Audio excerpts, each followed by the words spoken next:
Siemanko! Dzisiaj następny węzeł turecki. Odmian tego węzła jest dość sporo, więc na pewno warto poznać kolejny. Zapraszam Was do oglądania. Dzisiaj robimy kolejny węzeł turecki. Ten pierwszy węzeł, który pokazywałem na jednym z filmików, to jest węzeł 5×4. Dzisiaj wykonamy węzeł 4×5.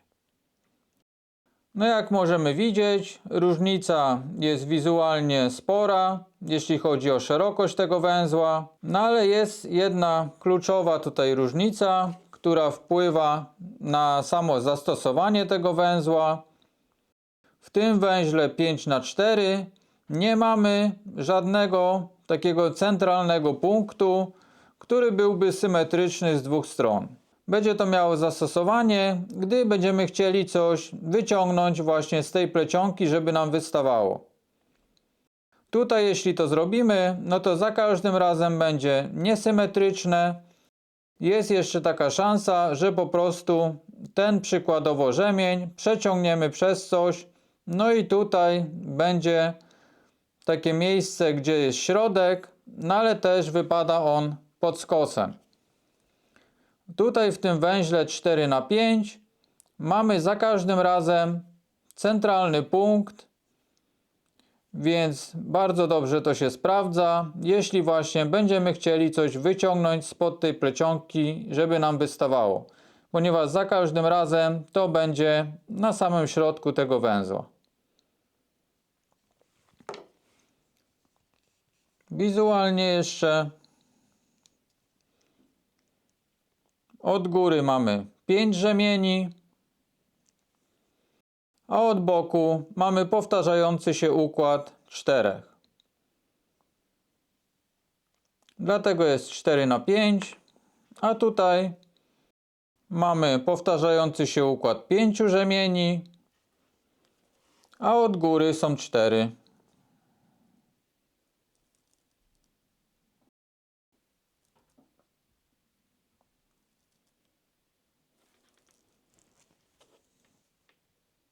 Więc poza szerokością właśnie ta symetria to jest dla mnie taka spora różnica przy zastosowaniu tych węzłów do różnych celów. Także dzisiaj wykonamy węzeł 4×5, także po związaniu fajnie się to trzyma.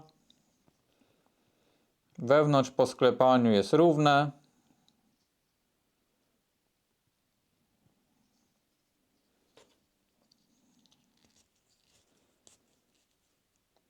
Więc zabieramy się za wiązanie tego węzła. Rzemień mam wycięty, skóra 1,5 mm, szerokość 6-7 mm, czubek ścięty, tak żebyśmy wkręcili to w igłę, jakiś trzonek, żeby nam było to łatwiej zawiązać, no chyba że sytuacja nie pozwala nam na nałożenie później tego węzła, no to wiążemy go wtedy bezpośrednio już na plecionce w miejscu, gdzie on ma być. No ale teraz na potrzeby pokazowe, żeby każdy mógł wykonać taki węzeł, będę to właśnie robił na takiej grubszej rurce, żeby było dokładnie widać, jak przeplatać ten rzemień. Trzymamy końcówkę, wykonujemy jedno owinięcie, później wbijamy się w tym miejscu. Ten węzeł oceniam na trudniejszy od węzła 5×4 z tego względu, że wykonujemy tutaj luźne pętle, poprzez które można się nieźle zamotać. Więc na razie to wygląda tak. Teraz wykonujemy drugą luźną pętlę w tym miejscu.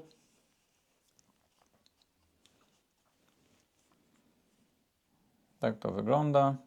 Później ten rzemień idzie znowu naokoło. Wbijamy się teraz pod ten rzemień.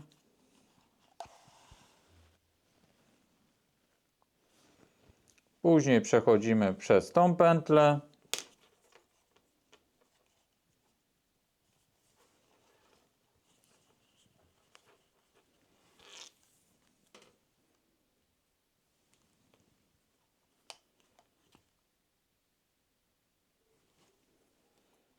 Później wbijamy się w tym miejscu.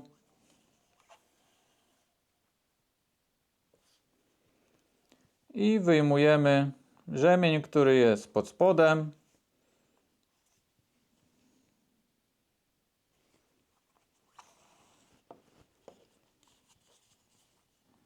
No i później przebijamy się, tak żeby zachować ciągłość.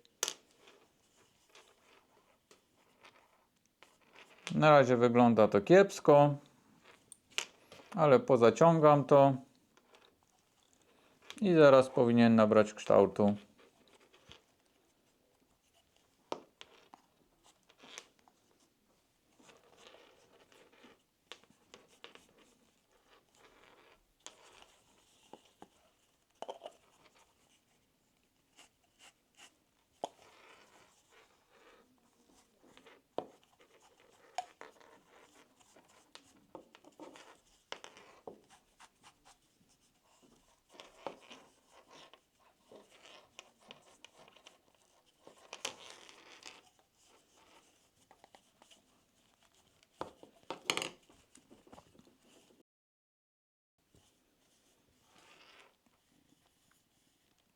Tak to wygląda. Jest na dużej rolce, więc na razie jest taki rozlazły ten węzeł.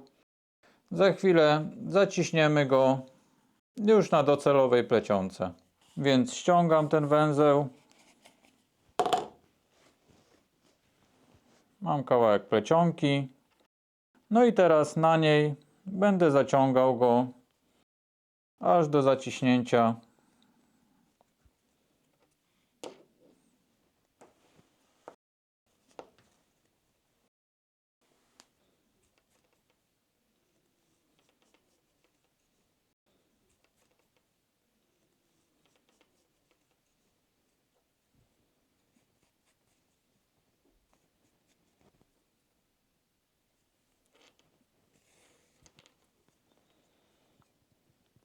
Już jest trochę lepiej. Nie ma się też co śpieszyć z tym dociąganiem.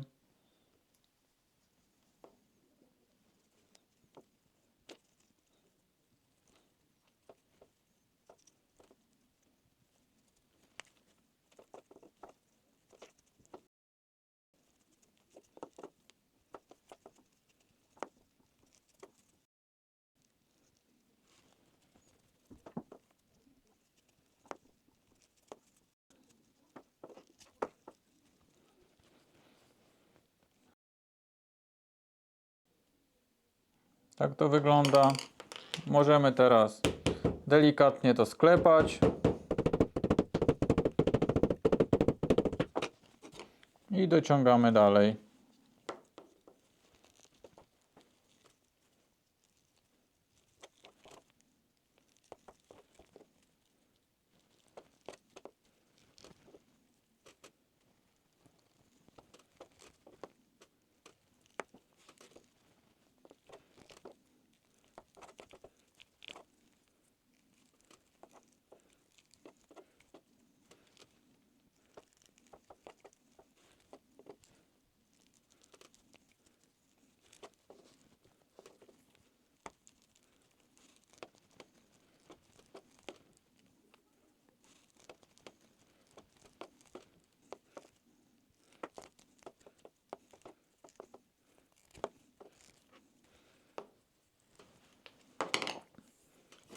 Sklepuję teraz.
Mam zawiązanego węzła.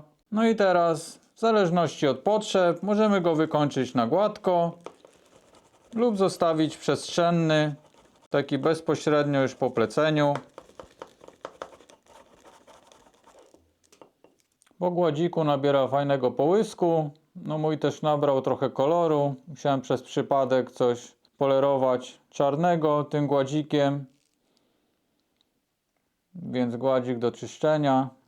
No węzła już nie doczyszczę. Ale tak to wygląda.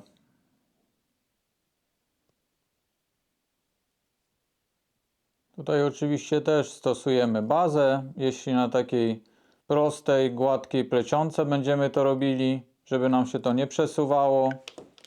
Czy może uda się przesunąć? No nie jest łatwo, ale ma takie przeskoki właśnie. Więc dlatego warto stosować te bazy pod plecionki, jeśli stosujemy na takich prostych odcinkach, gdzie nam się to może zsunąć. Węzeł mamy gotowy. W jednym z następnych odcinków postaram się Wam pokazać przykładowe zastosowanie tego węzła. No a na dzisiaj to by było już wszystko. Jeśli się Wam podobało, zostawcie łapkę, komentarz dla zasięgu i trzymajcie się. Cześć!